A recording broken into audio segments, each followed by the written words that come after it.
we are here on time. So I know a lot of us are very excited to have Butler with us today. So we're going to start on time.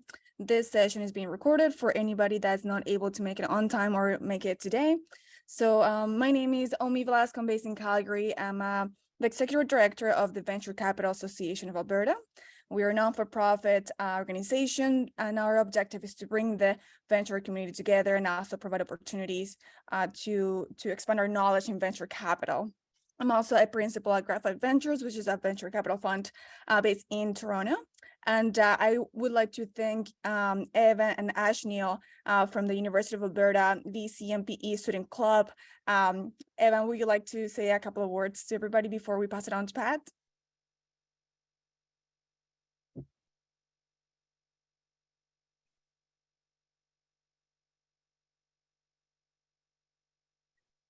Can everybody hear me? Yeah, okay. Sebastian, I think is you. Okay, I'm not sure Evan is not here, so why don't we get started? And Pat, it's the floor is yours. Right on. Thank you, Omi. Pleasure to be in front of everyone here. I know you guys are taking a lot of just super valuable family time here to stay a little bit late. So hopefully I can share some information with you that's somewhat new and unique. So VC 101, let's dig in. This is a lot of stuff. So I'm going to skim the treetops on some of this stuff. And on other stuff, I'm going to dig in a little bit more. So let's talk a little bit about what this presentation is all about. This is truly meant to be VC 101. It's the intro. So a bunch of years ago, we were asked to basically give the primer. Right? If you didn't know anything about venture capital, where should you look? We found, and there was, what we did after research was we just found that there was no really great resource, which kind of wrapped it all up, gave a 50,000-foot view. So that's what this is supposed to do. Now, you can use this in any number of ways. People have used this just to learn, just to stick a toe in. If they don't know anything about finance at all, this is what VCs do. Finance professionals we found, and these are people could have 10, 20, 30 years of experience in finance, basically say, hey, you VCs just do almost the same thing that we do, except use completely different terminology. So yeah, they get a lot of value out of that as well. And then entrepreneurs, I think they want to understand what VCs are looking for. So it's maybe for the entrepreneurs in the group, it's a little bit of a peek behind the scenes of how we do business. Now, since then, a couple of things have happened. Investment advisors that are certified under CCAP and IROC can take this course if they sit in for the full kind of 2-hour session, and they get 2 hours of personal development credit. This has also been used at university level business courses. The Panache team also takes this and delivers portions of it at conferences and angel investment organizations. And then we've also presented this to venture funded startups, especially our own, because what they find is that their team members don't understand the value of the stock options that they're being given. And so there's a few ways that you can use VC 101. And I believe Omi has been able to share a deck. We have a DocSend link, or if she hasn't already, it'll be, we can follow up with an email. This is just proof that we are IROC certified. You'll get, if you're an investment advisor or have friends that are investment advisors and want to see this and get 2 hours of professional development credit, we can set that up for them. Just let me know. As far as the reason why we do this kind of community work, this is really, really important to us. It's really in our hearts and on top of our minds, is that we want to be part of the solution towards creating more diversity in venture capital. And I think this is just so key that there's a lot of this kind of education that all professionals in venture capital make themselves available to any young person, any new person that's looking to get involved in venture capital. That is our goal. And so not only do we make sure that there's this kind of education out there, but we're investing in women entrepreneurs. We have one of the most diverse teams in Canadian venture capital, and we invest in close to 200% more female-founded companies than the average in Canada. So this is the outline. I won't bother reading it to you, and I'm going to skip over certain parts really, really quickly so that hopefully towards the end we can take some Q&A as well. And so venture capital, I think, is something which is fairly new. It developed in the 1960s. This is an incredible film, something ventured. It looks like it's almost ancient history, but when you think about it, 1960s weren't that far away. And venture capital was responsible for launching some of the most legendary tech companies, including Intel, Atari, Apple, and Cisco. Some of these firms you've obviously heard of, Kleiner Perkins and Sequoia. And these are basically, the people that they're basically the forefathers of this industry. And if you're in this industry, certainly I'm in it. I'm very thankful for what all the people out of Kleiner and Sequoia and Apple and Cisco have done for us to create this industry for us. So what are we looking to do here? Well, I think ultimately the goal is to find the next Apple and Cisco and Netflix.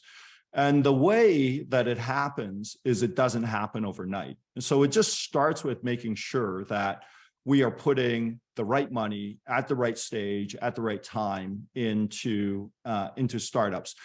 And so first of all, let's look at categories. If you're friends and family, you're probably writing a smaller check. If you're angels, you're probably writing a larger check, and venture capital correspondingly larger, and then public and private equity plays certainly get to some of the biggest plays out there.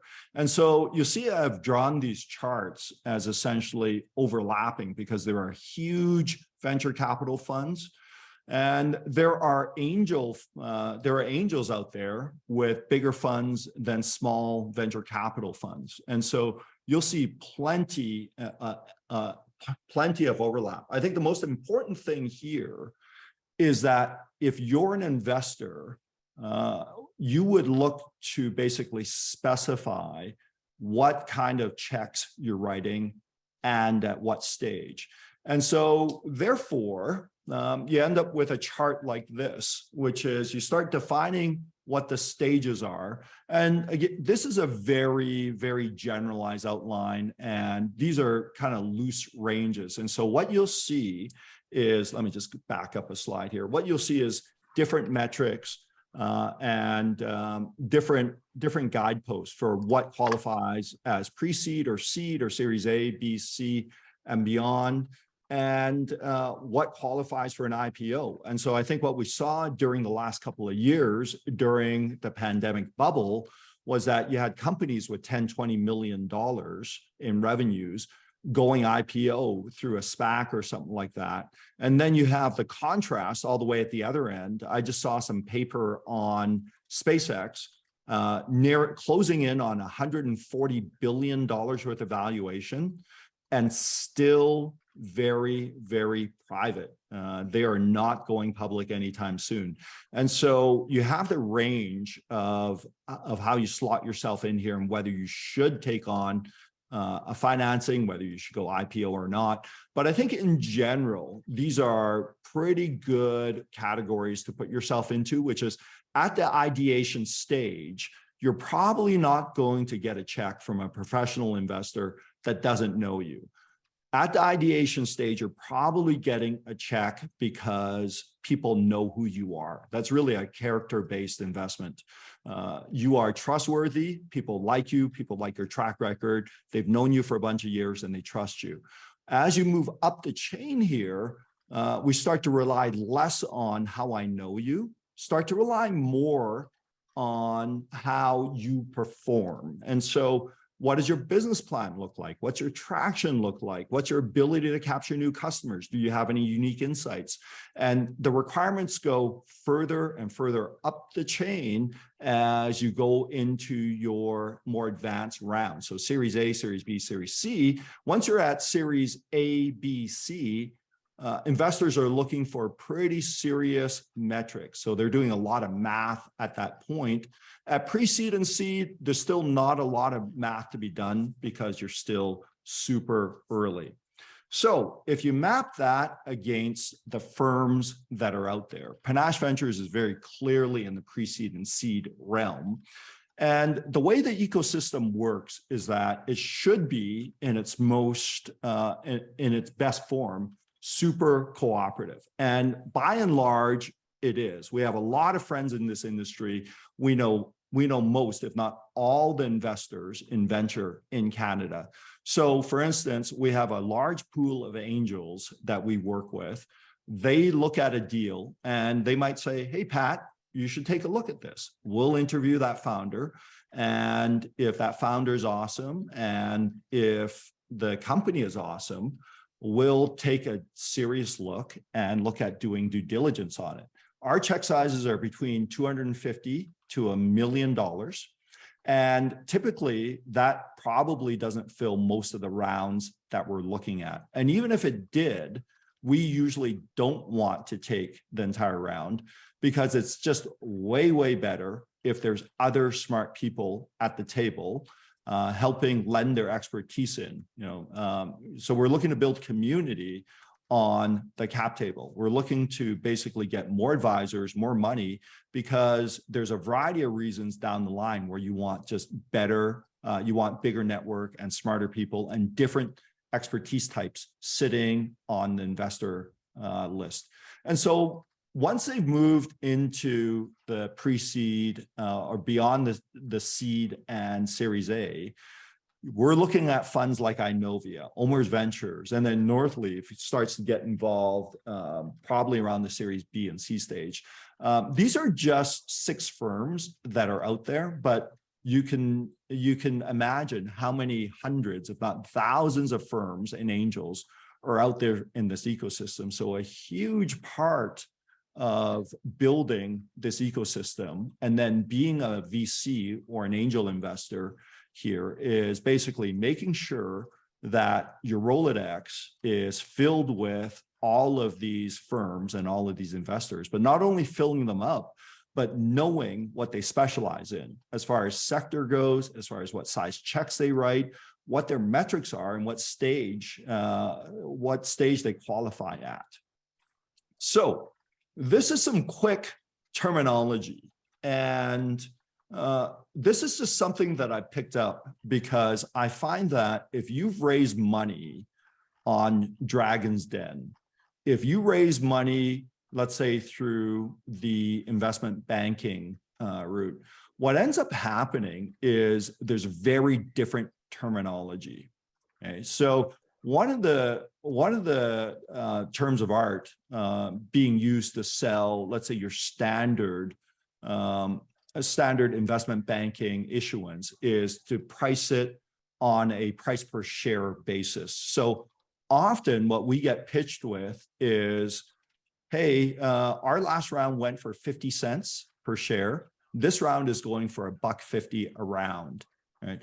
And so what they're meaning to imply is, hey, we've brought in 3x the value or tripled our valuation between last round and this round. But to a VC, that sounds super, super unsophisticated. What it tells us is that you're using an investment banking firm to raise your round, which almost never happens for good VC rounds. Almost all good VC rounds are raised by the entrepreneurs themselves. So we expect to be pitched by the founder and the founder team themselves, not by some investment banker telling us that how much per share the current round is. And you can imagine the reason why. It's because we want to know what our ownership would be. So if we put $1 million into something that's worth $4 million, we own 25% of the company. And this matters because we're early stage investors. We're trying to calculate what dilution looks like as the company takes on more money in the seed and series A and B and C before we get our money out in the very end. And so that's why this math is important. The other piece of math that is really confusing towards the entrepreneurial ecosystem is what happens with Dragon's Den. And what Dragon's Den would typically do in this case is they would say, well, if I want $1 million at $3 million valuation, they would say that's 33% of the company. But that's what we call buying secondary shares, right? So it means that, look, Noel, if you owned 33% of this company, I would give you $1 million. Now I would own 33% of this company, and the company, yes, is worth $3 million, but the VC wouldn't get what they want out of this. And what the VC wants out of this is they want to see the money go into the company and for that money to help the company grow. Okay, so because we want to use this money as rocket fuel to build a $1 billion company. Now, how does that mechanism happen? That means that $1 million goes into the company treasury. Now, if the company was worth $3 million at pre-money, add $1 million to that into treasury, that equals a $4 million post-money valuation. And so $1 million out of $4 million post-money is essentially 25% ownership. Okay. And so throughout the rest of this, I'm showing a couple of different pieces of math here. One kind of quick and fun stat is that if you take no more than 25% dilution at each round, you would have to go 3 rounds before the original ownership team gets less than 50%. They would go to 42% by the 3rd round of investment.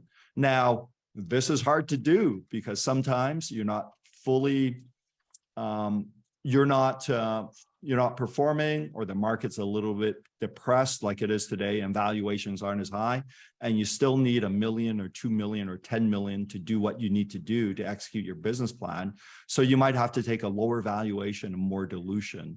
But my rough rule of thumb math is whatever you raise as an entrepreneur, as a startup, should be around 25%. Now, that varies. In tough times, you may have to give up 30, 35% of your company, which I typically wouldn't advise doing. And in really good times, where there's a lot of money out there and you're a really hot company, you may only have to give up 10% dilution. So any number of things can happen along the way. So that is some rough rule of thumb math on valuation, capitalization, and dilution. And this is important because this is, once you get down and understanding what you're investing in, you quickly ask, well, what's the price? And this is terminology that you need to know to discuss pricing. So let's look at a quick example here.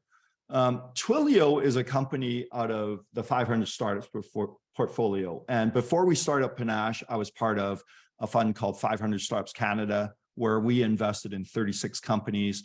Twilio was one of the companies out of the core 500 startups fund out of the US. They had gotten that investment years and years ago. So the typical life cycle of a fund from start to finish should be about 10 years. Sometimes it takes a little bit longer. It doesn't usually go shorter.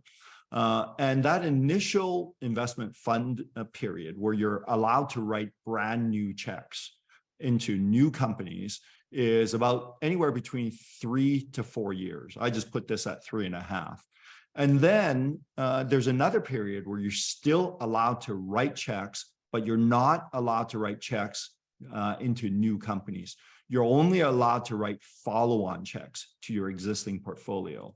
And then from there, after about the 7-year mark, you're not allowed to invest in any companies. And typically you're out of money anyways. You should have spent most of your money by year 6 or 7. And then investors are expecting their money back. So they're expecting the fund managers to actively look for exit opportunities and give them at least 1 or 2 or 3x their money back by end of year 10. And if there's other kind of investments that take a little longer to mature, those can kind of sit on the books. But I think investors are expecting at least their principal back and more by year 10. So that's the basic job of a venture investor. Now, imagine if you were a LP, a limited partner, meaning that you put money into a venture fund that does this. Imagine giving them your money, let's say $1 million, and they would have called it along the way here, anywhere from year 1 to call it year 5.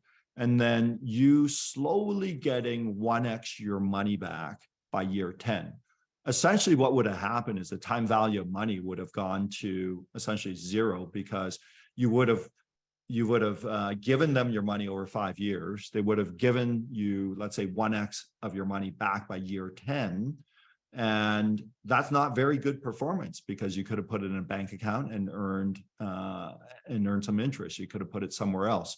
So I think that as a fund manager, just remember what the expectations are, which is not only are you taking people's money, but you got to think about giving it back, and not only giving it back, but think about what the expectations of liquidity and returns are. So super important. I think most people kind of lose the script on this. They raise the money and they spend it, and they don't think about how to get it back into the investor's hands, where your investor is basically thinking, well, how does this investment compare against my real estate holdings, my bank account, my public equities portfolio, et cetera, et cetera, et cetera. So you are not investing in a vacuum. So let's take a look at Twilio. And Twilio, I think, is just an incredible example of doing it fast. And it still took them 8 years to go public. And so they raised the seed. And often what happens is you might see a company before, and you often do, unless you're investing at the friends and family round, you would have seen them before the start date. So that start date probably would have happened before your fund even got started. And they might have even raised an early round before you got started. Right? So as you look at this, I believe that 500 startups invested not in the very first round, but a subsequent round. And so what would have happened is, let's say they would have raised money at about a year later at or they would have raised $3.7 million. Now, there's a little bit of coded math that you can interpret here.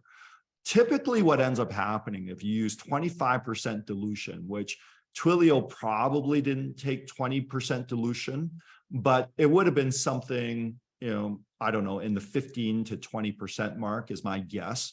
What would have ended up happening is that you would assume that they would, when you look at these rounds, it's probably safe to assume that they gave up the same amount of dilution every single time. So whether it was 15% or 25% is almost irrelevant in this case. But what I want to talk about is the valuation of Twilio, even if you don't know what the numbers behind the scenes are.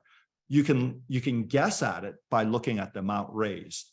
So because $3.7 million is 3.7 times more than what was raised in the previous round, I can make a quick and almost a very safe bet that Twilio grew 3.7x in valuation in 1 year between the seed and the A. Okay. And so call it 300 to 400%, somewhere in that area, some pretty rapid growth. Now, is that driven by valuation only? Meaning, was it hype or was it because of growth? Probably a combination of the two. We would have to look back at the numbers and see what the traction was.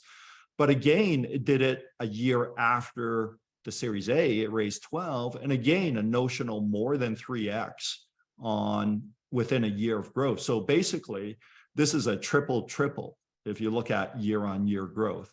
And then from there, it raised a slightly larger round. And then from there, a pretty massive round, couple years later. And then again, another doubling, took them 2 years to do that. And then it finally goes IPO at $2.5 billion valuation and approximately 7 years from seed to IPO. So this would be ideal. I mean, there's not many of these stories in venture, but this is your ideal unicorn story. And I think a couple of things to point out, which is this is a rapid scaling of growth, is that when you look at it, 7 years sounds like a long time, but to get there, think of what you have to do. Essentially, you need multiple years at the front end of triples. Right? And then you need to double, hopefully every year. It didn't quite do that here, although we don't know exactly what happened behind the scenes, but you have to have this rapid torrid pace of growth to get to an IPO in 7 years. This is a pretty ideal roadmap. Now, what does this mean for what you're looking for as a venture investor? You're basically looking for companies that have the potential of doing what we call a T2, D3. So over the first 5 years, you're looking for annualized revenue growth of triple, and then a double. Right? So your guess at most of these things is probably as good as mine and as good as anyone else. Which was to say that most VCs and most investors are really looking at signals, but they're all looking to read into those signals and making a guess with imperfect information as to which companies will pull off this triple, double. Right? And so without this, most venture-funded companies are dead in the water. What VCs love to fund is growth. Right? And so that's the reason why venture will go through a tough next couple of years, because there isn't the money to support the growth. And yet VCs, all they do is fund growth. And so it's kind of confusing times in the general economy as we stand. But bottom line is, this is what it is. We're looking to at least double, if not triple or more, the valuation every 12 to 18 months. And that is typically driven off of growth metrics, although sometimes, and especially during bubbles like we've seen over the pandemic, it's driven off basically just hype and bubble type metrics. And so there is the overview of expected growth. Now, the expected growth is really driving everything within a portfolio model. And so the portfolio model, something that we'll talk about in the next slides, is basically you're looking for a way to combine both winners and losers to help us construct overall returns which outpace your typical investment where you're not taking as much risk, probably anywhere between 5 to 10x your typical kind of market returns. And the reason why venture capital is looking to produce massive returns is because you are taking pretty big risks. And so ultimately what it comes down to, the number one question that people ask is, well, how do you structure this?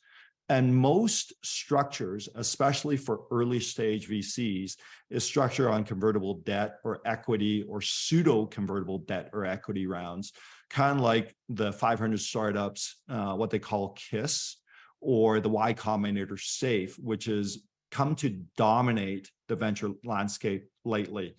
If you look at the SAFE, traditional investors are pretty reticent to invest in safe rounds because they don't contain a lot of protective provisions.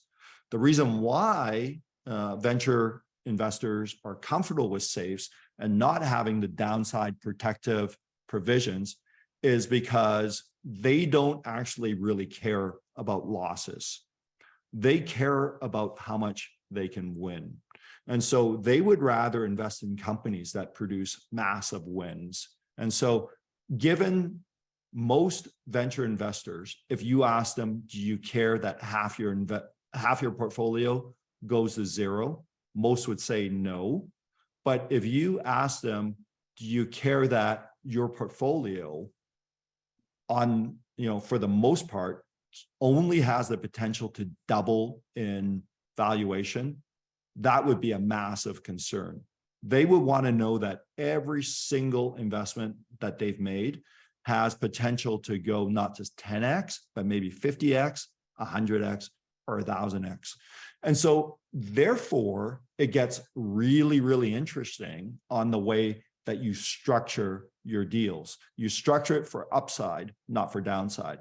And so one of the books that I recommend, absolute Bible in this industry, is Venture Deals. Once you get around to talking about venture, how to structure a venture deal, this is the one to look at. But I think I've just wrapped up the general philosophy of the reason why VCs don't necessarily care about downside protective rights. So what do we look for in due diligence? In general, what we look for are just that potential to get to $1 billion. So I know that this is super confusing for entrepreneurs that don't understand VC math. And the VC math says that you only need one, call it 100x win, and you can lose all the money in the rest of your portfolio, and you're okay. That's the way some of the most legendary venture funds in the Valley have been built. They basically have made their living off of one investment, such as an Uber, such as a YouTube/Google, such as an Apple. That's all you need. You're a legendary fund with 1 out of 100 investments. Now, and so then your diligence starts to change a little bit. Now your diligence switches to, I actually may not even care about downside and losing my money. I just care that the vision and the ambition of the founders is big enough that we can actually reach for $1 billion exit. And so all the diligence, especially in the early stage, pushes towards checking whether or not this market is big enough and whether the vision of the founders is ambitious enough, and whether or not they're willing to work hard enough, whether they have the leadership skills, whether they have the ability to raise enough money to get there. And to me, this is a complete rewire of your brain, because most of us are conditioned over time to basically not take risk. It's a completely different way to take risk in venture. So what we're looking at is generally just portfolio risk. I will skip over this part because we talked about the valuation and how this works. And this is just a combination of that 1 million on a $4 million cap. The safe note is stuff that you can read about either through blogs or in venture deals. But get to know the lingo. And if you're an entrepreneur raising money and somebody advises you to price your round in price per share, when a VC hears it, it sounds super unsophisticated. So this is the way that you want to talk. And I think sometimes I hate myself for talking in this way because it's a completely different language. But this is what it takes to show people that you know what you're doing. Now, let's talk about portfolio risk. What this says is that VCs, as far as their number of bets go, get it wrong probably 96% of the time. And they get it slightly wrong or completely wrong 96% of the time.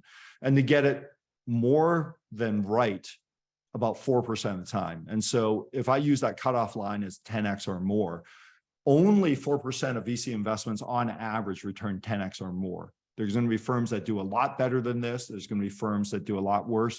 This is one of the data sets around, which has been collected over 10 years, over just over 20,000 financings. But you can see here that there are companies that have failed to return capital or just returned the original capital proportion at 64.8%. So imagine if your track record was getting 2/3 of every investment decision that you made wrong. Imagine in most firms you would get fired. But in VC, as long as those bets are big enough, and big enough meaning that as a collective, you do enough to produce enough of the winners at the high end, and your winners at the high end have to produce enough. They need to be 10 to 50 to 100x, right? That's what you need. So they don't focus at the bottom end where you're losing. They focus at how big of a bet that they can make. And the rationale is this: if you make a big enough bet across every single portfolio company that you're making, they will average out to be low risk because at least a few of those will pay off. So for instance, but you have to be consistent. So basically, if you're making 50 bets, all 50 of them have to have potential to return 100x or more, right? That way, that actually reduces the risk of your overall portfolio on a weighted basis. Now, if you introduce 10 companies into your portfolio that only have a maximum potential return of 2x, you've just killed your chances of making this a venture fund that's consequential, right? Now, you may end up with a bunch of 2x's anyways. And in fact, when you look at this, you'd be lucky to get some 2x's that's within this 25% category, but you can't start that way, right? So you have to make big bets. It's the only way you can get there. And so for most venture capital funds, that's the reason why they don't invest in conservative stuff. They don't invest in real estate. They typically don't invest in retail. They don't invest in industrial, which are very, very capital intensive. That essentially kills a venture fund because of how much risk they're taking on the companies that are going to return the fund. So this is what the 500 startups funding cycle looks like. And you can see how the drop off from one fund, from one stage to another stage is pretty darn drastic. Right? It's more than, in some cases, more than a 75% drop off. And that's the nature of it, is that most companies don't make it to the end. And so, so at each of the drop off stages, whatever didn't make it to the next stage, there's 2 or 3 things that would have happened. One is that they would have gone cash flow positive, which is pretty rare in the early stages.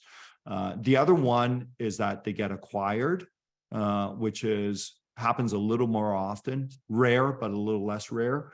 And most often is they just didn't make it, didn't find product market fit and have gone to zero. So this is the way the math looks. And so if you take that chart previously and you take a look at what the probabilities of outcomes are, what you'll see is every venture fund does something like this, or some kind of modeling where they just go, if we invest in X amount of companies, in this case, Panache Fund 1 is 100 companies, we are tracking towards these kinds of returns, and hopefully you'll get one that returns in the 20 to 50x area, which, by the way, these are interim results for Panache Fund 1. We're actually outperforming. We're actually ahead of this chart, this current estimate right now. We're ahead of this average 24% IRR that we projected. And so things are going quite well for us. But the issue is that it's not monetized yet. This isn't cash yet. We're still holding shares in the majority of the companies that we've invested in. But you can dig through this math a little bit, and if you want to simulate what your math could look like, I encourage you to just build your own spreadsheet and start playing around with these formulas and what your success rate has to be to return. So this part, for the sake of time, I'll skip over, but this is to say that there's checks that you write as your first check. And then if those companies perform, I think you want to double down and write the follow-on check. It will be more expensive, but what you're really looking for is to basically do some risk reduction. So don't put all your money down on the first check because you might lose it all because you don't know how that company is going to perform. It's still super early. You want to see product market fit. You want to see company performance and founder performance, which is to say that if you're planning to start up a fund, most funds don't plan to write just one check. They write multiple checks. And again, there's strategy around that. Some funds actually decide to write only one check. That's probably not best practice. Some decide to write two. Some have no limit and they want to write 5, 6, or 7, or 8 checks. They want to write checks until the company goes public. And so you have to plan out your capital spend, your deployment schedule over time, because you don't get free money along the way. You raise your fund at the front end of it, and you have to decide how it's spent. And the most prudent thing to do is to plan it out so that you have a general understanding of what size checks to write and how often you can write checks. This one I'm going to skip entirely, but the whole point of this is that angels do things very differently than venture funds. I remember when I was an angel, I would just do almost no diligence. I would get a feel for the entrepreneur. I might read the deck. I might ask a few questions, but often I just didn't do much of anything. But when you raise a fund with other people's money, all of a sudden it becomes a business. And the business piece of this really says that you have to run with an actual legal agreement. And this legal structure is typically called an LPA, a limited partner agreement, where there's certain boundaries in which you can operate, and you promise your LPs that you're going to run it a certain way. As a fund manager, you're known as the general partner. So essentially you're the GP, your investors are LPs. The bigger funds have what's known as an LPAC, which is essentially an advisory board made up of typically major investors on your fund. The LPAC has certain approval powers, which are outlined within the LPA. Typically, fund formation is an expensive thing. Fund formation for mid to large size funds can range anywhere between 50 grand to 300 plus grand, depending on how complicated your structure is, in legal fees. So it's not for the faint of heart. You'll end up with anywhere between a 50 to 100-page LPA, in which serves as one of your many operating manuals, which tells you exactly what you can do or what you can't do most of the time. Typically, you get paid off of something called a 2 and 20 structure. This can vary, but essentially what it means is that you get 2% of the fund per year as your management fee. And so imagine if you had a $10 million fund and you'd get 2% a year. That means that you would essentially get 200 grand a year to run that fund, and you would get that over 10 years, meaning that you would get $2 million. Now, that has several implications. One is that your investable capital of a $10 million fund is only 8 mil. So now all of a sudden, because you're paying salaries and expenses, if you raise 10 mil and you promise to make your investors money, man, all of a sudden you got to make up your salary. That doesn't come for free. Right? So now all of a sudden you have to make 2 million to even get to par. Plus, that gets paid at something called a hurdle rate, which I won't get into now, but it means that typically what happens is you don't get your carried interest, which is your bonus payment. So after the original capital is paid, you get a split. So you get 20% of all the dollars that you make on top of original capital.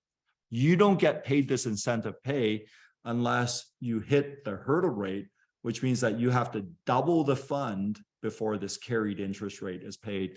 There's a whole bunch of math behind it, which is only semi-exotic. In fact, let me say this, the math is pretty easy, but because not many people get paid carried interest, and because these methodologies around hurdle rate don't happen with a lot of funds, this stuff isn't talked about a lot. But there is stuff out there. You can read about it. The math actually isn't all that complicated. And it's important to remember that this carried interest will not come until you've paid all your money back, and typically, after 10 years. Comes back a little bit faster if you're paying your fund back faster, which is also somewhat rare in most instances. So let's move to the due diligence side. And since we only have about 15, Omi, we have about 15 minutes left. Is that right? This goes? That's correct, yes. Yeah, okay. So I think I might take only 5 minutes to go through the rest of this and just quickly go through diligence. I think ultimately, most of you will understand that, hey, you want to make sure that what you're investing in is real, that the founders are real, they're not lying to you, they're not trying to perpetuate some fraud on you. And so I think that's the most basic level of due diligence.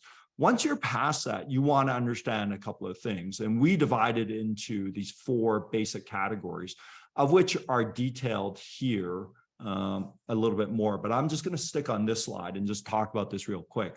The what is it is basically understanding the product segment, understanding the competition, which is, do you know why people would want a product like this? What's currently being made? What's the big flaw in it? What do you think you can do better? Those kinds of things. And so I think very product-based and very kind of thesis-based as to why they think their product can dominate the market.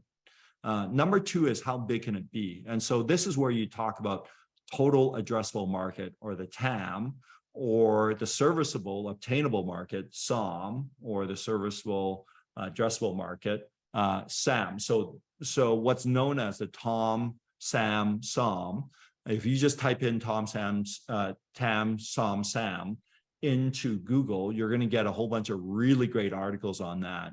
So the how big can it be is really, is this something where there's a total of $1 million worth of revenue in the entire world, or are there trillions of dollars in the world? And then you start looking into red ocean, blue ocean, which is, if it's a smaller market, then maybe there's less competition.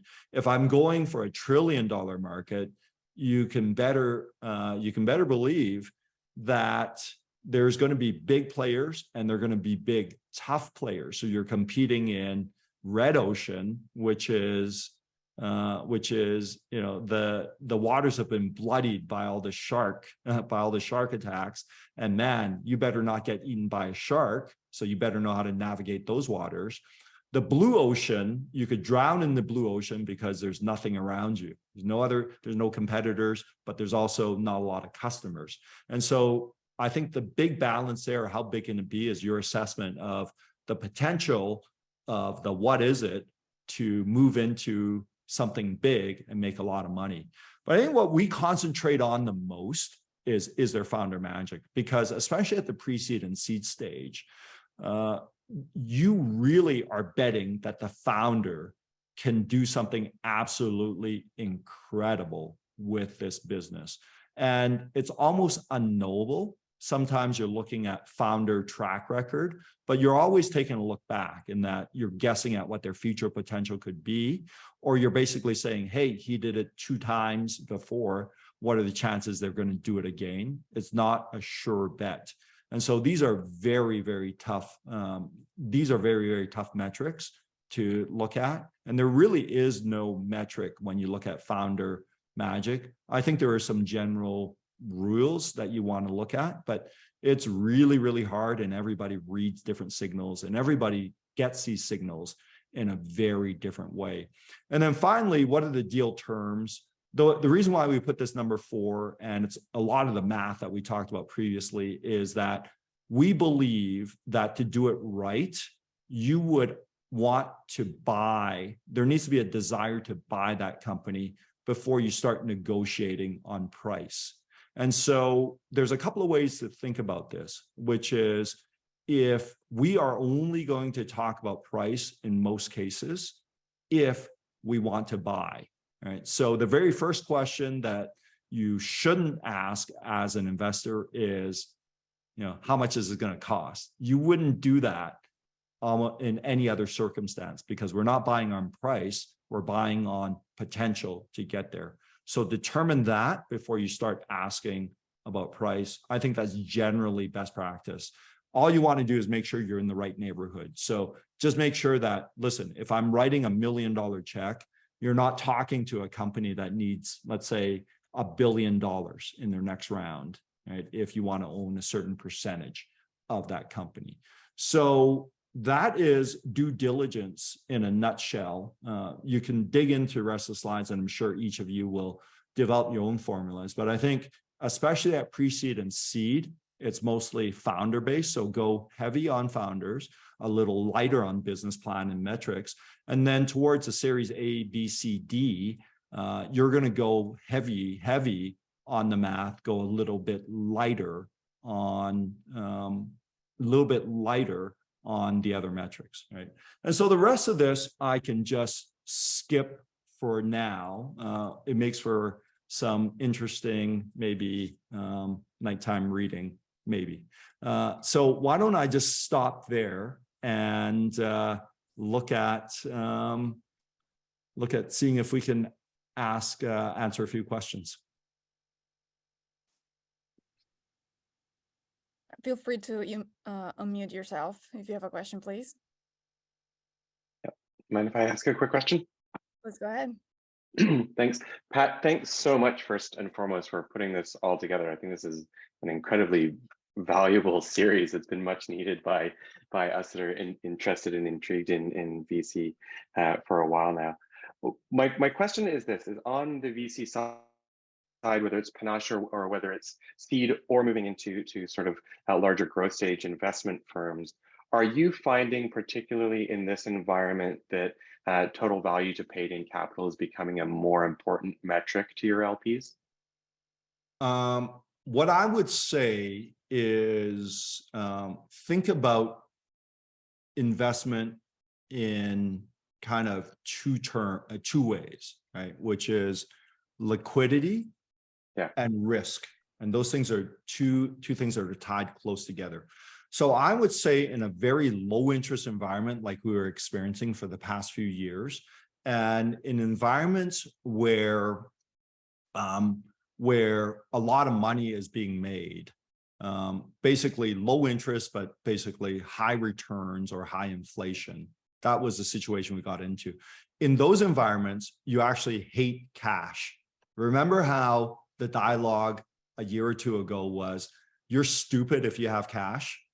And so what that means is that most people were leveraging up. They were borrowing this 1%, 2% money, and they were investing in almost anything they can because it was just perceived as cash is stupid. You're losing money if you're holding on to cash. Right? Today, what's ended up happening is that you're king if you have cash. You're stupid if you're holding investments. It's gone opposite. What it means is that it's risk off. And risk off means that I don't believe that my investments are going to pay off, or it's going to take a long time to pay off. So I would rather hold the cash, because all of a sudden I've lost faith in the system. I'm taking risk off the table. I don't want to hold private or illiquid investments. And so what's happened is over the last 6 months, people have valued having cash over having the investment. And so rather than having these write-ups, which are notional, they would rather hold the cash.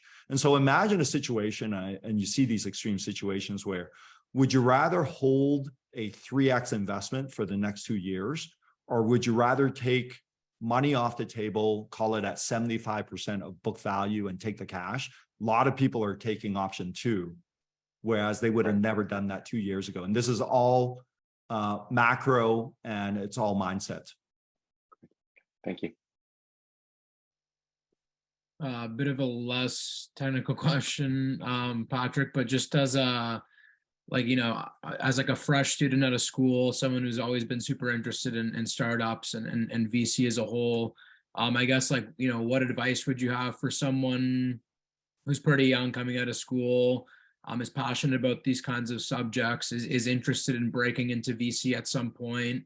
You know, whether it's, you know, different books to read, you know, maybe skills to touch up on. I know you touched on some pretty interesting concepts there, but just maybe some pointers for maybe some younger folks like myself that are interested in getting into a pretty unique space. I know it is a pretty unique space to break into. Every fund firm has like their own way of onboarding people and stuff like that, and reaching out to them. So I guess just some general advice you might have. Yeah. So my general advice for young people is that it's a lot of hard work, and let's understand why you need to work hard and how you need to work hard. So essentially what you're up against as a young grad is you're up against guys like me who've got 30 plus years business experience. I've been a part of multiple startups. I've been a part of Fortune 100 companies. I've raised money. I've lost a ton of money. I've invested and made a ton of money, et cetera, et cetera. So my pattern recognition is, just having lived the years that I've lived, is 30 plus years stronger than yours. And so how do you make that up? It means that you just got to get on a horse and you got to read and work probably 5 times harder than I will to get up that learning curve. And it can be done because your brain is young and pliable, and you have the processing power to make that happen. So I would say that you have to build a ton of foundational knowledge, making sure you understand the math, making sure you're reading all that you can, making sure that you're listening to all the top investor podcasts and just understanding what's going on out there. Now that is price of entry. That's price of admission. Why is that? Because it's all publicly available. You will get to be a very, very average low-level investor if you understand all of that. Why is that? Because you have no alpha. You have no advantage over anyone else. If I can go to the internet and look up everything that you know, that's it. And you have no advantage. Now, where's your alpha? Right? Your advantage is basically having unique information, unique insights.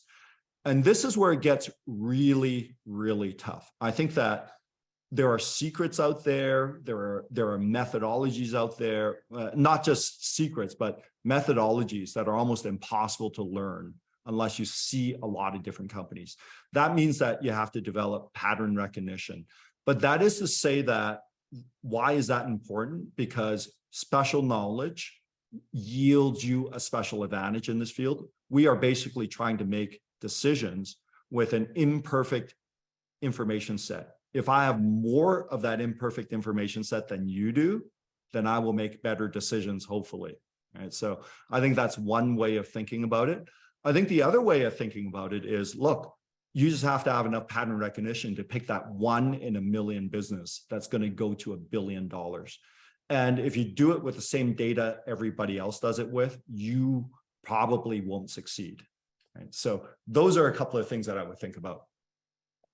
Pat, do you have a few more minutes to stay on the call? Yeah, for sure. Perfect. So just for those of you, I know we're coming at time here. I want to thank you all very much for joining today. I'm really happy to see the turnout that we had. And I know that a number of people will be watching this later on.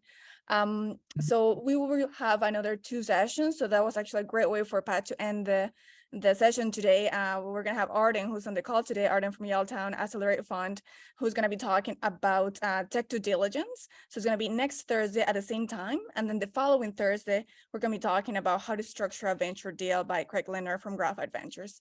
So with that, those of you that have to go, please go. We will stay here. And for those of you that are asking questions in the chat, I encourage you to unmute yourself and ask your question. Thanks. I have a quick question, if that's okay. Of course, yeah, go ahead. Hey, Patrick, thanks, man. This has been absolutely awesome, super enlightening. I've just got a kind of a human interest question for you. You mentioned about founder magic.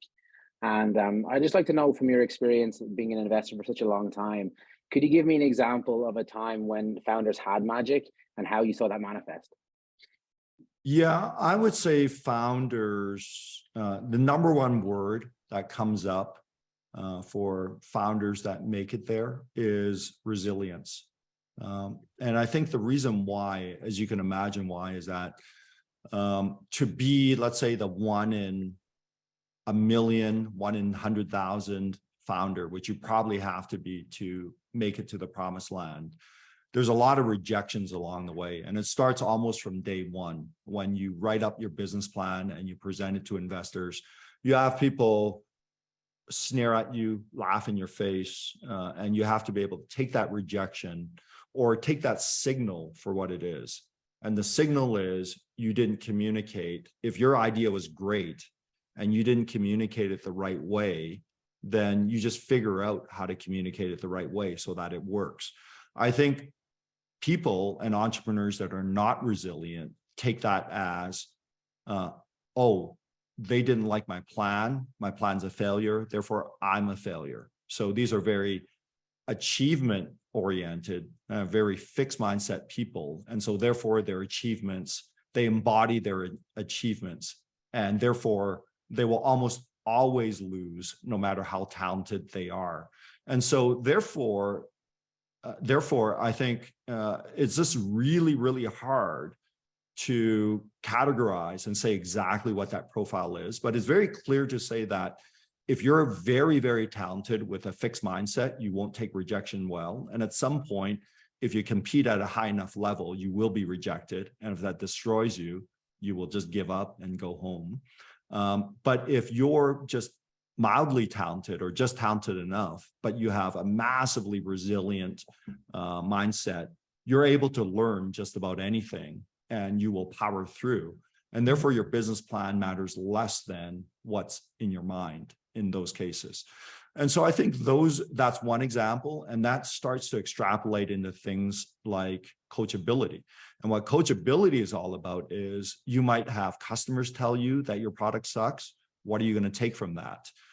You might have investors critiquing your business plan and your executional abilities and everything that you do. What are you taking from that? What they're trying to do is they're trying to help you be better, but you can't take it personally. You have to be able to take that and hopefully build upon that feedback. And so coachability is just another brick on top of the foundation of growth mindset. And then, of course, how does this manifest itself? One of the easiest ways to look at these as far as results go is you get one entrepreneur that basically says to us when we ask the question, hey, what's preventing you from being bigger, being better, getting more traction? And they'll put the blame on somebody else. They'll go, because investors haven't written me a check and I can't do anything unless somebody writes me a check. And you go, okay, there's no chance we're ever writing that check. Right? And then there's other entrepreneurs, when you ask them that question, just goes, well, yeah, I kind of didn't know how to write business plans and I was kind of crappy at it. So I didn't bother writing business plans. I just went out and I washed cars and I did this and I did that. I came up with 30 grand. That's how I started up my company. Right? And so if somebody doesn't give me the money, I'll figure it out somehow, some way. And that's the way I tackle every single problem at this company. And you look at that and you kind of go, okay, it's clear which investor I'm going to invest in and which one I'm not. Thank you very much. That was awesome. Yeah, you bet. Are there questions? Hi, Patrick. Just a quick question. Wondering if you could share 3 top book recommendations. Yeah. I would say from a personal point of view, I think that if you're young, especially if you're trying to figure out your next career move, a book called So Good They Can't Ignore You is something that I would look at. So think about this. Malcolm Gladwell with Outliers and Calvin Newport, who wrote So Good They Can't Ignore You, they both looked at the 10,000 hours study. Malcolm Gladwell got it wrong. He basically said, look, all you need is 10,000 hours.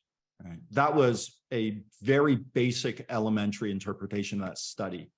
What Cal Newport says is that 10,000 hours needs to be directed, specialized effort. Right? So put 10,000 hours towards the hardest things that nobody else has the talent for, and actually not the talent for, is willing to do, willing to put the practice in. So you can imagine, in any industry, there are people that have worked for 30 years in the same job. That means they have 60,000 hours worth of experience and they've gone nowhere. They've got the same job that they got largely, 30 years ago. Why is that? Is because they're doing the same thing over and over and over again. So imagine if, the example that Malcolm Gladwell uses is the Beatles. He says they played all these things, they played 10,000 hours, that's why they're the greatest band in the world. Well, that's BS, right? If you played the same songs over and over again for 60,000 hours, you'd be still the same crappy band that you always were. You have to up the level of your game. And so Cal Newport takes example of a violinist that makes about $1 million per concert because she can play songs that nobody else can play because she put in that $10,000 or 10,000 hours of really hard work that nobody else was willing to do. And there's very few people willing to do it. Now, put that together with another concept. He says that not only does it have to be rare, but it has to be valuable. There has to be somebody willing to buy what your skill set is. And so it just turns out that if you can play some of the hardest violin solos in the world, there are people willing to pay you $1 million per concert to do this. So all of a sudden you've intersected the rare and valuable piece of the 10,000 hour study, which was the conclusion. The reason why this is important for especially young investors and actually people in general is that you start to develop a taste and a pattern recognition that only the rare and valuable will ever make it in venture. You are trying to fund the rare and valuable people as entrepreneurs. You yourself are trying to become a rare and valuable pattern recognizer as a VC.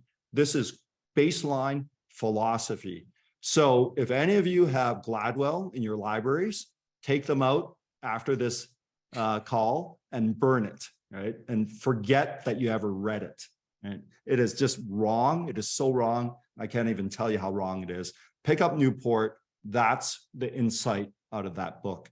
And I would say start shifting your thinking to not just books, but towards talks. I just put a LinkedIn post in today, which basically said you should survey a lot of books by listening to book announcements and book presentations. And so I would say that there's a couple of really great books that you can do tonight and get the gist of them. And these are 2 one-hour talks. There's the book on AI by Ajay Agrawal, who's the founder of Creative Destruction Lab. He's got a 1-hour talk on the future of AI. Absolutely incredible talk. Listen to it. You'll be so much smarter after that hour. There's a talk by Andrew Chen, who writes about the cold start problem, which is how do you get a company from 0 to 1? Again, that's a 1-hour Google talk. Absolutely incredible. You listen to those 2 and decide whether or not you want to read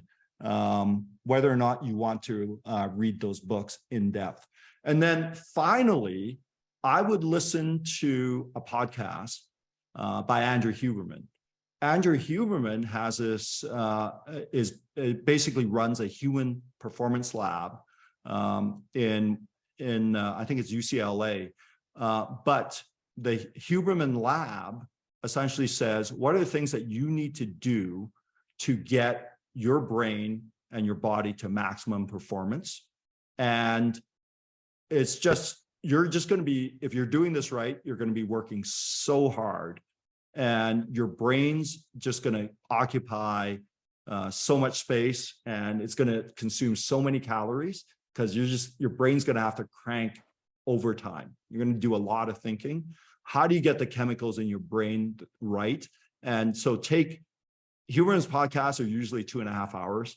Take a bunch of hours, listen to it once, practice, then come back to it 2 weeks later, listen to it again, and repeat until you nail down the Huberman methodology of just creating massive motivation and drive and energy in yourself. Hey, Pat. Thank you. Yeah. Pat, I got a quick. Oh, sorry. Go ahead. I'll make mine quick because I'm just about to catch my bus here.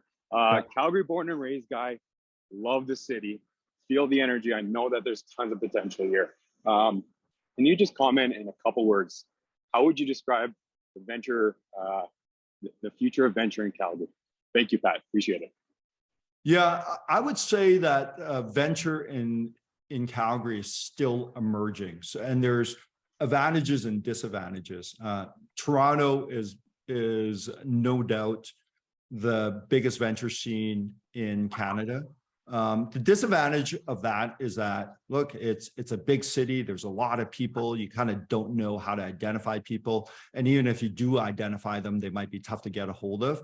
I think that it's a great sign of a community when it's small, when people are approachable. Like, for instance, you should be able to get a hold of most of us somehow, some way. Now, I know that in any of these seminars, webinars, I get a ton of email that says, you didn't answer my email. Right? And it's true. I don't answer a lot of cold inbound emails saying, please take a look at my business. But that's not to say that you can't get interesting enough if you format your deck the right way to get a hold of me, and I will take notice at some point if your traction metrics are hitting it, or find us at an event, find us here at a webinar. So I would say that, look, there's a lot of VCs and investors in Alberta, and I would say most of them are very reachable if you can nail down a super interesting story. So I would encourage you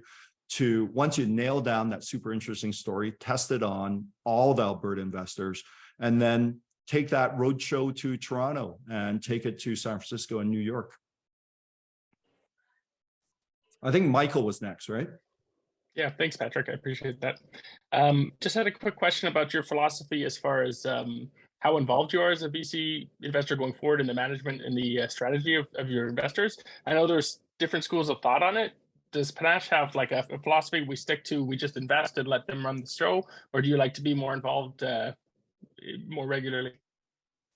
Yeah, well, this varies on a VC by VC basis, but I would say a couple of things. The very first thing is that good governance at any level, be it small company or big company, should be about helping the entrepreneur think in a bigger way. It should never be telling the entrepreneur what to do. So I think the boundaries is that I would not be doing my job if I said do A instead of B. It should really be, Michael, let's walk through this situation. Tell me how we got here. Tell me what the options are, and tell me what kind of thinking you've been doing. Who do we talk to? What are we missing? Who else should we talk to? And how do you think, what would be an ideal outcome? And so really it's to basically not challenge the action, but challenge the thinking, to make sure that we're thorough and that we're doing all that we can to reduce the risk and increase our chances of success. So I think that's the background of what a good investor and advisor or coach or anyone in your life should be doing. There's anybody that tells you what to do is probably not doing it the right way. So that's the first thing. Second thing is that I do a lot of storytelling, and I'm ready to spend a lot of time and offer a lot of help to our founders when we need it. And so give you a really quick example. When founders get really confused as to how much they should raise next round, what the options are, et cetera, that typically is going through your numbers, going through your cap table, doing funding round projections. Should I raise on a safe at this valuation? Should I raise a little bit more debt? Should I raise a little more equity or a little less equity? You're probably talking about a spreadsheet with 10, 12 different iterations. And that is mind-bending for most entrepreneurs because it's not what they do every single day. That's where we step in because it is something that my analysts do every single day. I just toss that over the fence to Tim. I say, Tim, here's the parameters. Go, please go do this. And he'll run you through a world-class funding projection. So that's where we can really pitch in and help out on something practical. And I think finally there's emotional support, which comes in the flavor of, yeah, we've been through it. I'm a multi-time entrepreneur and it ain't always easy. And when you see the conclusion of the exit, you kind of go, oh, well, that's not bad. You made X amount of millions of dollars, pretty good. The story in between, which doesn't get told very often, is how much, stress and conflict there is behind the scenes. And we always have this kind of idealized version of what entrepreneur looks like, which is you get into business with a best friend, or you meet somebody and they become your best friend. And often that doesn't happen. Like we moderate a lot of founder disputes, and it ain't good. And I'll tell you, I had my own founder disputes. And I think all you can do there is say, hey, listen, it is tough. Let me tell you my story.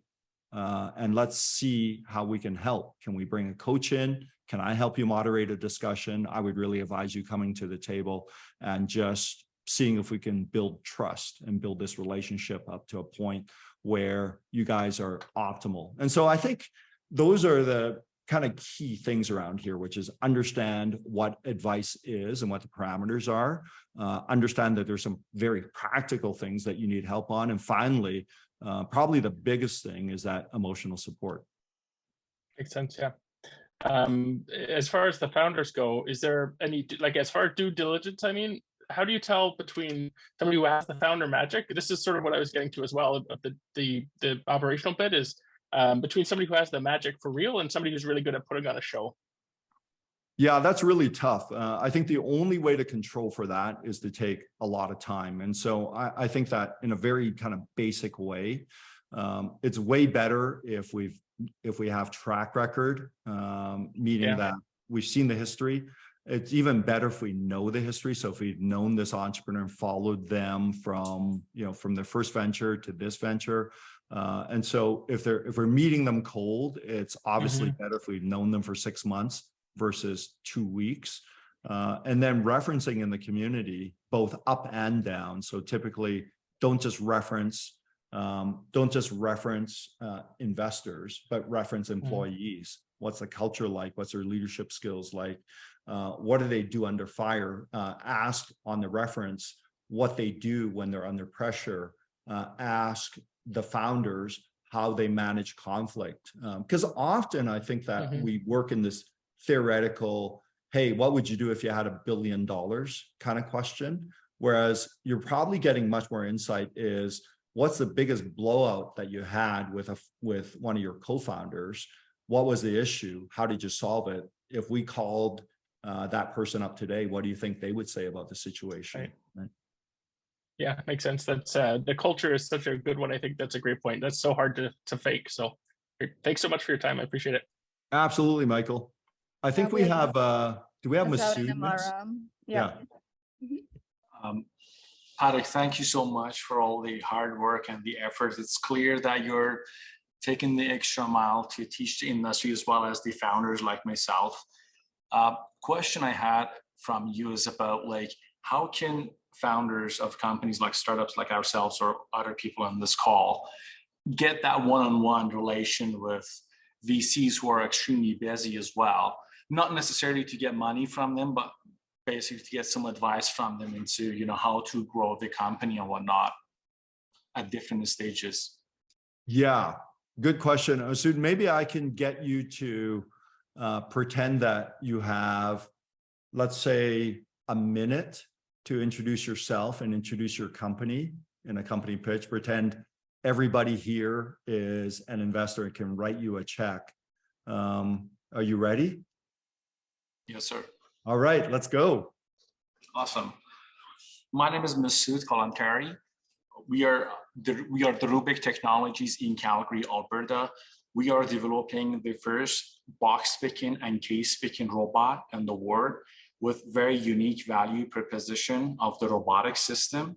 The robot is being used in warehouses and distribution centers to automate manual box picking that happens on the floor or at 30-foot height using people and machines with harnesses on people and machines and whatnot to go pick him.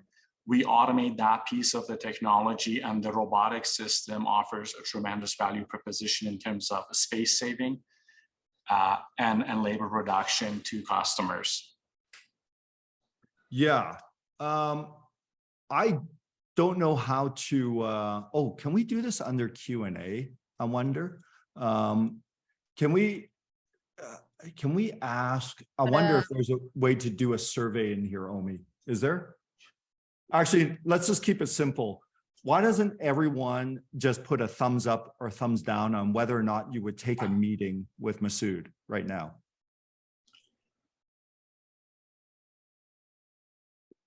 A few thumbs up, that's good.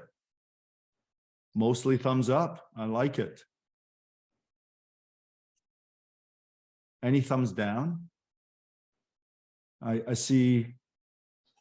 Alana wouldn't. One so far. Who wouldn't? Alana Beth Baxter. Oh yeah, Alana, tell us why. I said no, Masood, only because I didn't really understand who the customer was and what the problem that you're solving. But it sounds interesting. I just gave a thumbs down because I thought you can clarify the message. Yeah, I would tend to agree with Alana, Masood. Now, I've been to your shop. I know you are smart people and you're developing some super interesting tech. So it's about time that we reconnect and revisit an investment here. But I would say, Masood, that if you're looking to get that initial meeting with investors that you don't know, really nail down this pitch so that it becomes more of a story. So imagine if if the Rubik was a movie, right? And you had to play us a trailer, right? And it's a 60-second trailer. It has to have explosions and excitement. It has to have the hero. It has to have the antagonist in there, et cetera, et cetera. And you have to be able to say who all the characters are, why this is important, why we should take 2 hours of our time and watch this movie. And I think that essentially what you're saying is off that pitch is come hang out with me, right? And you only have 30 to 60 seconds to do it. Now, that's a very, very tough job, right? Now, the reason why some companies get away with not having a perfect 30 to 60 second pitch is because you talk to certain people and they're convinced even without that pitch that you're sharp and that you're doing good stuff, which you are, but you can only get so far in that audience, right? So you have to know people to get those one-on-one intros. So I would say that if you want to increase your chances of meeting more people outside of your network, you have to nail this 1 minute storytelling, almost movie-like trailer that you have to pitch at people. So that would be, I think, the core thing. But I think once they get beyond that, you should be able to engage people to a much deeper extent, as long as you understand the business strategy. Because to me, it's pretty clear that your tech is really good. Right? Yeah, thank you, Patrick. I mean, the reason I mentioned the question is that we are talking to like right now, we have engaged with Amazon Innovation Fund, and they are entering into due diligence into potentially pilot or investment with us. And obviously, like from my standpoint, they're like in our industry, they are the #1 on the planet. And we want to kind of have like a buddy out of VC to kind of like navigate us through some of these conversations. We are talking to head of innovation fund of Amazon, and these guys are super duper excited, and they want to sign all the MNDAs and the stuff like that, and enter into pilot and potentially investment too. Yeah, that's awesome. Melissa Allen's been typing all kinds of hilarious messages in the chat here. Melissa runs League of Innovators, and Melissa, maybe you can talk about what the requirements are for getting into the program, and would a robotics company like Masood's be a fit? Absolutely. Thank you so much, Patrick. You know, I love to talk and to engage. So again, my name is Melissa Allen, Executive Director at League of Innovators, and I'm also a venture partner in LOI Venture Fund. And I also have my own micro fund that invests in what I call the future of Canada, i.e. BIPOC founders. So to get into the League of Innovators, the Accelerator, it's a youth-focused national program.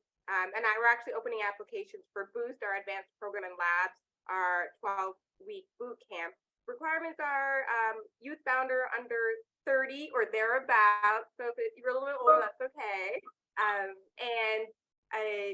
you know, and we're industry agnostic. So I mean, as long as you're working on something super interesting, very cool that you're passionate about, and that we can see that, and that you're getting some traction, the product market fit doesn't quite have to be there, but you should be pretty close, and I think you are. And so I'll creep you on LinkedIn, or I'll drop my LinkedIn in the chat, and we can talk as well. Because what we did last year was, because we have this amazing pool of founders that are coming out of our program. Ryan Holmes, the founder of League of Innovators and Hootsuite, he got together with his business partner Manny Pata to create the LOI Venture Fund. It's a $20 million fund that invests in the founders coming out of our programming as well. So it's a really excellent opportunity with a lot of wraparound support and an incredible community. Thank you so much, Masood. I'll be in touch. Yeah, thank you, Melissa. And then Masood, just one final note here is that, remember how I talked at the beginning of the session about signals, is that VCs are reading signals. And we have to be very, very careful about this. And sometimes we read so much into such a small information set. And so I'll tell you what I read, and this might be right, it might be wrong, but because we have limited time, my guess is that somebody that doesn't know how to pitch their business, or doesn't pitch it in a way that sparkles, is going to, in other words, if you have a hard time pitching your concept at investor stage, then you're going to have a hard time pitching it at sales stage. So if you gave a very similar pitch in a sales meeting, and people don't get it, you're not going to make the sale. Now, that may or may not be true, but we're going to read that as a signal, because we screen 3,000 companies a year, and we have to use our signal reading ability to get through all 3,000 opportunities. And so I think those are a couple of tips. Hopefully that was helpful, Masood, but follow up with me. And guys, I want to be respectful of Pat's time here. I know we are over 30 minutes here, which is incredible. Still have over 60 people on the call. So let's go quickly through Amara's, Michael, and Atul's questions, and then we can wrap it up. That's my fault, Omi. I talk too much, but go ahead, Amara. Yeah, I didn't plan for that. I should have planned for that. Thank you both for organizing this. Really appreciate yours and everyone's time here. I have two questions. The second one's very short. The first one is, what are some of the do's and don'ts of engaging and building relationships with VCs for the entrepreneur standpoint? Second, what is your top favorite sneaker currently? Okay. Got it. Well, I would say that VCs are information gatherers, and they want unique, valuable insights. And so probably the most important thing that you can do is basically declare what you know, what you're an expert in, and bring it to the table. We will always take meetings where you just help us get smarter. We will probably never take a meeting which is, and I get so many of these meetings every single day, or meeting requests or notes on LinkedIn and email just saying, hey, Pat, you seem like a really sharp guy. Can I pick your brain? You can imagine where that's going to go. I just don't need my tires pumped up, and I don't need to talk, because I get very little value out of that, even though I love to talk. It's just, how do we make each other better at our jobs? And I've made it my discipline to basically deliver better content to entrepreneurs and to students and to my portfolio company CEOs, so that they can just be better. And just think about what it takes to do that, which is just better, more insightful information. And then as far as runners go, I'm loving my Yeezys, even though, you get canceled for having Yeezys, but man, they're comfortable shoes and I like the way they look. So, let's see what happens with our friend Kanye.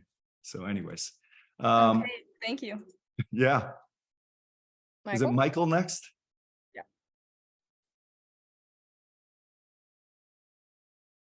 Michael, you have your hand up? Just not sure how to pronounce your last name. Michael Buckborough. Yeah. You're muted right now. Sorry about that, guys. That's actually my Yeah. dad's. I don't know why that popped up, but great to meet you, Pat. Funny enough, I actually just joined the Rubik team, more as that storyteller for Masood. Awesome. Yeah, but quick question for you, just on the basis of, obviously with a product market fit, obviously more in the States with Amazons and larger companies like that with their warehouse facilities and such. Would you say it's a better fit to start with a VC capital in Canada, or try towards immediately getting that VC kind of buy-in in the States with accelerator funds like the Battery or a few other that I can kind of mention, but just kind of want to understand like the difference between the two in your mind. Is it better to start where you're hoping to land, or kind of that product market fit, maybe starting smaller in, let's just say Alberta or Canada, and then migrating over with that advisor like yourself and your fund backing us to moving into the States as it's a completely different animal? Yeah, I'm not sure there's a right answer to that. I think that's kind of like saying, in one way, it could be read as, hey, I want to make it to the NBA, so why don't I just move down to Florida and just try out for a team? And obviously that doesn't work. On the other hand, what you might be saying is, look, if there aren't many hardware investors, or if there aren't any warehouse automation investors, if there aren't enough specialized robotics investors in Canada, would I do better if I went to the States and I wasn't being judged by how good the pitch is, and I was just being judged on how good the science is? Okay. Right? And could you get down there and knock down enough doors where they're actually taking a look at your science? Because the reality is there's probably enough competition down there where they don't take your meeting unless you can actually express how good and how proprietary and how unique your knowledge and your technology is. So I think it's almost kind of circling back and thinking about it pretty much the same way, which is, if you can't get across to investors that you have something that's really unique that would give them an advantage, an appreciable advantage in the marketplace, then none of those doors open up for you. Right? So it's tough. So I think that ultimately what it comes down to is this, is that you have to understand your business, and you have to understand your audience. And if you can connect those two, then I guess that's your job, right? Is that you can tell the story until the cows come home. But if you're not speaking to something that the investor actually wants, and understanding what your audience wants, then you're not getting it right. And remember, there's so many ways to get it wrong. Yeah. It's just so tough. And so I think one of the ways to get it wrong is you're raising $1 million but the fund that you're talking to only writes checks of $10 million. That's an automatic no in most cases, and vice versa. Right. So, so I think even when you're telling your story right, it's a really, really tough thing. And by the way, anybody that raises money goes through this. So Panache is my third venture fund. And man, it is tough to raise $58 million, which was our first one. It's tough to raise 100 mil, which is our second fund. We get the same amount of rejections, maybe even more rejections than any one of you might. It ain't easy. All right. So don't think that because anybody's track record is slightly better or slightly worse or even a lot better, that they actually have a much easier time, because what they're going for is a much bigger fund, and therefore you move into a different level, and they're trying to raise, you know, tens of millions, hundreds of millions, or billions of dollars. Yeah, and I guess quickly, just more of a personal question for you. Just actually, I come from Toronto, so definitely understand the different ecosystem that you find yourself in Alberta here, with more warm, kind of open sense of getting to know someone. When you mentioned people are messaging you, hey, you seem like a sharp guy, there was a tactic I started to use, and I'd love to know if maybe it would work on you, but I'd figure out your office address and I'd send you a glass vase with lemons in it. And on the bottom of that, I'd have my business card in it, and I'd say, can you squeeze me in for a meeting? So I don't know if that would maybe garner your attention. If it would love to know just on your personal notion. I don't know. Are you trying to get a date, or are you trying to get a meeting? No, for sure. I think more important. Yeah, no, I No, look, Michael, I think to me, most investors are looking less towards well, the currency is this, right? The currency isn't a gift. The currency isn't anything specific when it comes to, I guess, charm.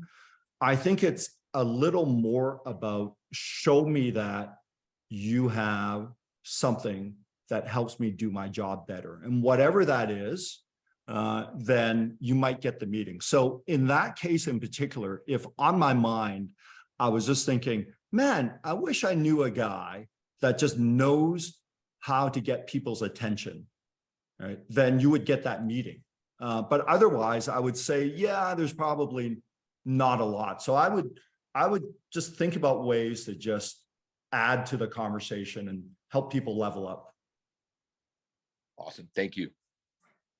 Max, last question. Okay, awesome. Thanks. I just squeezed that one in. Thanks a lot for your talk. I really, really appreciate that. I'm really interested in how you are seeing the current sort of macroeconomic changes with that risk-off approach. You know, lots of VCs, you hear a lot of VCs shifting away from sort of the growth Series B type of investments, going more earlier stage. I guess less money in, less risk. I was just wondering whether you could lend your insights on that a little bit. Yeah, so I would say, Max, that there actually isn't any less money today. In fact, venture capital has more money than almost at any other time in history. The question is how's that money being spent, and when is it being spent? And I would say this, if you draw this analogy of, you have a store, you have the Cherry Health store. And I would say 2 years ago, what happened was people were just flush with money. It's like getting a whole bunch of lottery winners walking into your store and just indiscriminately just spraying money all over the place, right? They didn't care what they were buying. If it looked okay, they didn't ask many questions. They overpaid for things, and they bought a lot of things. That's kind of what happened during the pandemic bubble.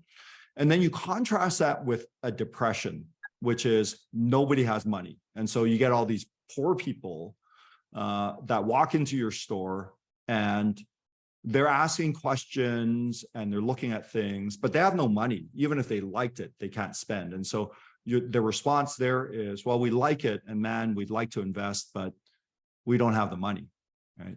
Neither of those is the case today. What the case is today is you're getting a lot of really rich, but super picky people coming into your store. They're asking a lot of questions. They don't buy very often. But if they decide to buy, they can back up the truck and flood you with money. There's a record amount of money out there. Well, what does this mean? It means that, you know, if they're getting pickier, it means that, man, what they would have invested in a year ago at a certain metric, today, that metric's gotten much, much higher, right? What they would have made a sacrifice on a year ago, they're no longer making that sacrifice. It's no longer a, well, we don't like this metric and we would like a lower valuation. I think today, more than likely, if they don't like a metric, it's a no. And so that's how tough the environment has gotten. But make no mistake, there is a crazy amount of money out there. And if you can hit all the metrics that people are looking for, you will get a significant amount of investment. It's just a harder job today. Awesome. Pat, thank you so much again for spending almost 2 hours with us today. I know this was very valuable for everybody. So thanks again, and thanks everybody for joining us today. Thank you. It was a lot of fun. Great to see you.